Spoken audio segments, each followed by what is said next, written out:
And what I don't understand is if y'all felt that way about it, why y'all ain't feel that way about it 3 weeks ago at the deadline? Well, yeah, I don't think the owner came out and said, "Hey, it's not the end of Eli Manning playing in the Giants. This is just what's happening." And I think the only other sense of it, which doesn't make sense because it's your job and you're supposed to do it, is maybe bench him so he doesn't get hurt. No, this man. Is the other thing you have to realize. McAdoo is trying to save his job, and I don't even know how he got the owner to sign off on this. They're not saying it was McAdoo. They were saying it was more of the owner. They're saying it kind of came from up there. No, well, guess what? Yeah, that's even that's worse. what I'm saying. That's what I'm saying. That's the sign of he's really, old. Yeah, that's a sign of really what's going on with the Giants organization. So in McAdoo's defense, it didn't come from him. And McAdoo never said it was Eli. Like McAdoo, pretty much when they asked McAdoo on the podium, "What's wrong with the team?" He shrugged his shoulders. I don't know. Maybe it's me. He didn't say it was him, but he has that McAdoo face look. Where he's like, maybe it's me. Right. Yeah. I don't know. Yeah, he's hard. Like anytime you got anybody who's right now in 2017 with that hairstyle, you don't trust him, bro. You do not trust him. I don't trust that guy. Yeah, I would love to see him on a Mafia show. Go ahead. Metro doesn't trust him. Yeah, I wouldn't either. For real, man. All right, we from Atlanta, man. I don't talk about that shit no more, man. Yeah, man. Man, these Falcons going off too, bro. The Falcons play the Minnesota Vikings this Sunday. I have money on this game. I bet on the Falcons. They have won my trust back. Yeah, I'm with the Falcons, man. Like, I like it. I know Trufant hurt, but I like what they're going to be able to do against when they. I think now, if Sark is any kind of smart, after you make teams prepare for Tevin Coleman by himself and he's been successful, this is the point in time where I run 2-back sets. You have to run 2-back sets now. If you got Freeman back and you got Coleman, you got to make these linebackers cover both of them. Like, I'm not running 5 wides. I'm running 3 wide receivers and 2 running backs. Do that, man. I don't even need a tight end out there, to be honest. Like, bro, Hooper, you all right, but, bro, man, get out there and let Matt go no huddle with all his weapons on the field. You mean to tell? So if you got to cover, and this is just my opinion, but you got Julio, Sanu, and Gabriel, right? And then couple those guys with Freeman and Coleman. Bruh, you cannot cover all 5 of those. You can't. And just let Matt and let Matt take his pick. Done deal. And then you still have the run option. Bro, I would run it damn near all game. Let's hope it works. We don't want to belittle the Minnesota Vikings defense because it is a real defense. We did see on Thanksgiving afternoon Xavier Rhodes get toasted by Marvin Jones Jr. So, I mean, Yeah. I mean, everybody gets beat, but I know what they're going to want to do is put him on the island against Julio. Definitely. And that's the wrong thing to do. We're gonna I hope Zimmer. I hope the hell Zimmer does it. He's gonna do it. I predict shadow coverage for that day. I think it's gonna happen. I think they don't really have another option. No, you know what they can do, which makes their defense scary, is only bring 4 and keep a safety over the top on both sides. Yeah, Harrison Smith is probably top 5 safeties in the league. Yeah, I think that'll happen depending on game flow. But I think initially they start the game with Rhodes, Shadow, and Julio and see how it works. Based on the run game, if they can get outside that defensive line, who really likes to get upfield, but they usually use their defensive line to get upfield and use their linebackers to clean up anything outside with the speed that they have. So I think that when you have running backs with the speed that the Falcons do, they're really good at getting to the edges. So by being able to have to keep that other safety to help contain the edges, that's where we'll see the number one one-on-one coverage with Julio. And I fully expect Julio to exploit. I mean, Patrick Peterson at his prime said, "I want Julio," and he got 10 for 173. So, I mean, nobody has ever called him out. And Rose has not called him out, but everybody knows that, okay, damn, Xavier Rose he's the new hot corner. He's the new hot corner. Marvin Jones gave it to him, though. Yeah, and you don't think Julio won't. Yeah. All right, cool. So we like Atlanta in that one. Both of us do.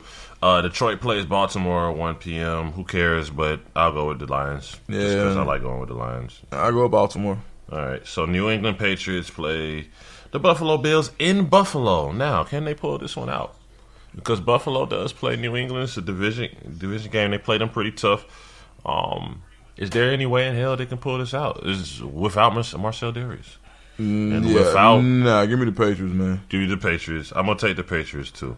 But watch that game. The Patriots will lose another game or two before the season is out. A lot of people are expecting it to be Week 15 against the Steelers.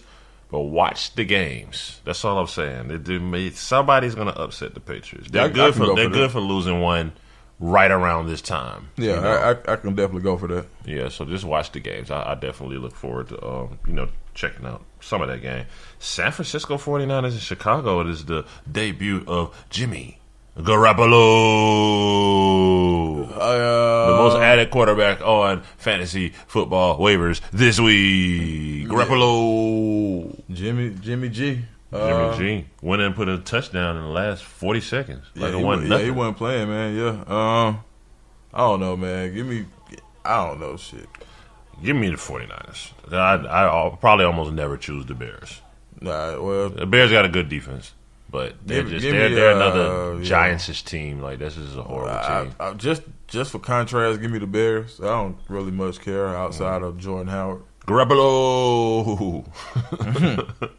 All right, Tampa Bay and Green Bay. Brett Hundley came alive last week. Can you say Brett Hundley? Man, Brett Hundley, man. So we'll see, man. I don't know, man. We're going to see who the real Brett Hundley is. So he's at home in Green Bay. He's going to toast him, man. They're going to toast him, man. I can go for that. Yeah, give me there's the dumpster fire down there in Tampa Bay. Both the coaches will be fired. The whole staff will be fired. Yeah. Jameis Winston better watch his ass. Honestly, because he keeps getting in trouble, and I think the thrill is gone. And he keeps doing these awkward hype you up pregame meetings that don't even go over well. Like, bro, shut the fuck up and go out here and play some football, bro. Yeah, we don't need no hype. We need some touchdown. So yeah, man. Give me Brett Hundley, man. Give me the California kid at home, man. Okay, yeah, we both going with Green Bay on that one. It's a slight possibility too to say Aaron Rodgers will actually start practicing in a week or two. Well, so, I know I stashed him on my IR. Yeah. On the low. I think depending on how the next couple games go. I mean, if they see they can make a run, then maybe. But I'm hoping that the Packers win. Mm-hmm. They'll win Sunday. Yeah, I'm hoping they win, and then they'll put them at 6-6. I think 500. Yeah. I think it comes down to that. If they're a 500 team, we'll put Aaron out there. If not, let him heal up. Yep. All right, cool. Indianapolis Colts, Jacksonville Jaguars. Doesn't get any easier for the Jacksonville Jaguars. They have now their defense is playing amazing, Saxonville and all that. But I mean, their schedule has been pretty simple. Pretty easy. They play the Colts. This for me is a clear win for the Jacksonville Jaguars. I temporarily, and it's not permanently, take back some of my Blake Bortles slander because last week he played like Steve Young and shit. Yeah, man. That's what he does every now and then. The Steve Young in him comes out. Yeah, Blake Bortles is not an elite quarterback. Did you call him Black Bortles? He should be. Oh, okay. Matter of fact, let's go ahead and call him Black Bortles. Yeah. Black Bortles, okay. Yeah, because, he show up when he want to. All right. All right. Boom. All right, but seriously, Right. Blake Bortles, man, I think he's a heck of an athlete, which we saw last week with him rushing for more yards than Fournette, I think, or close to it. Mm-hmm. And he has a different dimension when he's able to use his legs.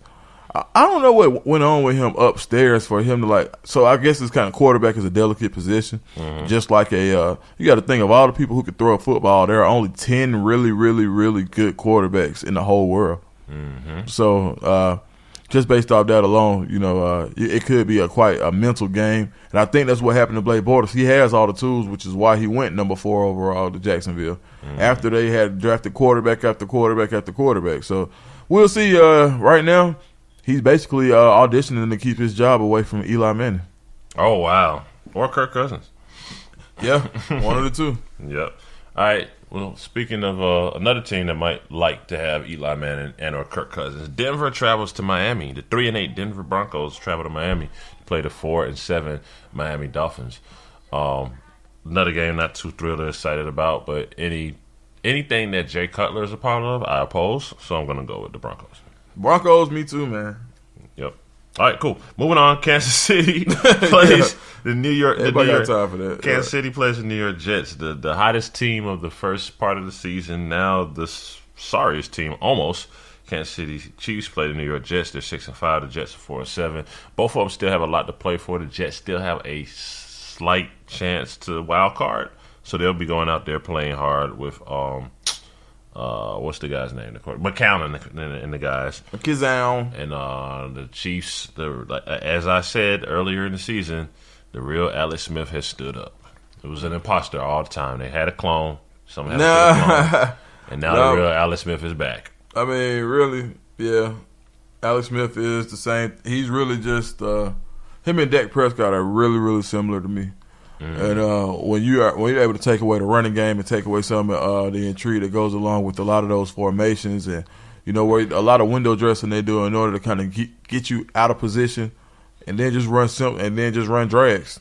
You know the most frustrating part about that whole thing to me What's that? is at Andy Reid, you bought the bait. Like you've taken Kareem Hunt touches down significantly. It's not even because he's had bad matchups. You're taking his touches down significantly and started believing that you can throw the ball. You run the ball. That's how you were winning. That's how Alex Smith got those looks. That's how Tyreek Hill would get soft one-on-one coverage. Like, run the ball. Run the rookie every play. Right. Keep running the ball. But he bit the bait, and now you see all coming out on second down, passing. What they're doing is they're dropping 8 in the box and making sure they eliminate Kareem Hunt, and it's saying run the ball. Alex Smith beat us. But still run the ball. They've been You still trying. run it. You still run it. Yeah. I'm telling you. Like, you still run it. You think that would stop them from running Zeke? No. Even if it's a 2-3 yard pickup and you got to pound them till they take that 8 out the box, run the ball. Now, what they do now, the way you take 8 out the box is beating one-on-one coverage, what Dak Prescott was doing. Yeah. He was making the throw that he needed to throw. He was whipping you in play action. But that's not Alex Smith. Right, that's what I'm saying. So now that they're stopping the run, he's not beating them in one-on-one coverage, and that's the difference. Like, hey man, and I think they really on the low. I think they really miss Chris Conley, who was a secondary receiver. Of course, he wasn't the best receiver, but what he allowed, like their Bruce Ellington or something. Yeah, something like that, where he was able to take the. He had such a phenomenal size and speed that he was able to take. You had to respect him one-on-one on the outside. Mm-hmm. So that one catch, that 18-yard deep out, he would catch every now and then. Would at least make you respect him to the point where it's like, damn, we got to shade coverage. We just can't shade Tyreek Hill. And they don't have anybody to make them pay for when they when they shade the coverage towards Kelsey and Hill. Yeah. All right. Well, I'm gonna go with the Jets just because McCown's cooler than Alex Smith. That's the only reason. Yeah, give me the Chiefs, man, just because they know their season's on the line. True. All right. Houston, Texas, Tennessee Titans. Man, Titans defense has been turning up. Don't know what's going on the other side of the ball. Mariota not having the greatest season. DeMarco Murray's not having a great. None of them are having the season we expected the Titans to have. But however, they're 7-4. They're getting it done because their defense is holding them down, getting enough points on the board to pull these victories out. And I think that they beat Tom Savage and the Texans because they're at home. I really do. Yeah, give me the Texans, man. The Texans, you like Tom? Savage? Yeah. I think Savage finally puts it together this week, and I think Hopkins goes off, and they just figure out a way to make it happen. Okay, and there you have it. The biggest topic every week. Is it going to happen this week? Cleveland. Is it? Who they play? 0-11. They play the Los Angeles Chargers. It's definitely not happening this week. In Los Angeles. It's definitely not happening this week. Yeah, that's the hottest team. That's one of the hottest teams in the league right now. Dear Hugh Jackson, don't go 0-16. Dear Hugh Jackson, whatever you got to do. It was nice knowing you. If you got to go out there and deflate balls or cheat, that came out a little wrong. Deflate footballs. Pause. We're talking about the Patriots, man. Whatever you got to do, don't go 0-16, man. Hey. I think that it should be an unsaid rule that if you go 0-16, that you can't coach anymore in the NFL. Yeah, it's happened a few times, and you won't get another job being a head coach. And if your team goes on to 16, you probably won't get another job as a GM. The most miraculous thing that you could do, Hugh, and what you should do, line them up and play Tecmo Bowl this Sunday. Put Josh Gordon out there. Put Corey Coleman out there. Let Deshaun Kaiser go college football crazy and air it out. That's your only chance. I think that's what man, to be honest, man, and one thing, and I will say the Chargers cornerbacks have been balling this year. Of course.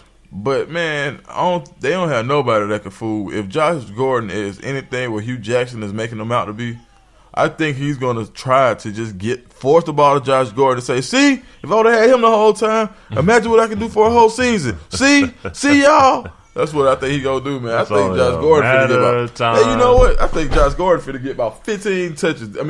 Targets at least, bro. They finna throw him the ball. It's only a matter of time for Josh filed that blunt. Nah, man. I think Josh done figured it out, bro.